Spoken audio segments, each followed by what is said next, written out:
ГСП онлайн. Городские новости сейчас. Кто сказал, что учиться на нефтегазовых специальностях скучно? Такой вопрос поставили перед собой организаторы традиционного месячника Института геологии, нефтегазодобычи и трубопроводного транспорта. И решили запустить свой апрельский бит. Именно так они назвали целый ряд мероприятий для преподавателей, выпускников и студентов. Одним из этого ряда стал Music Battle. Да, это со стороны просто студенты сидят за столом, а на самом деле угадывают саундтреки к фильмам, певцов и их нетленные шедевры. В общем, весело проводят время. Конечно, для наших студентов самое главное, чтобы они учились, как полагается, да, сдавали зачеты, экзамены. И, в том числе они должны очень активно проводить свое свободное время. Вот эти мероприятия, они позволяют, конечно, и сплотить коллектив, позволяют им развиваться в самых разных направлениях, и в спортивных, и в творческих, и интеллектуальных.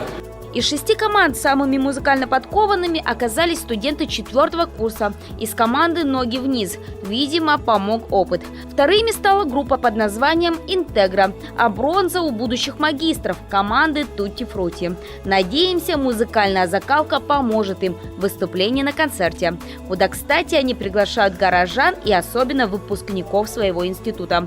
Большое представление пройдет 26 апреля в 16:00 в Конгресс-холле УГТУ.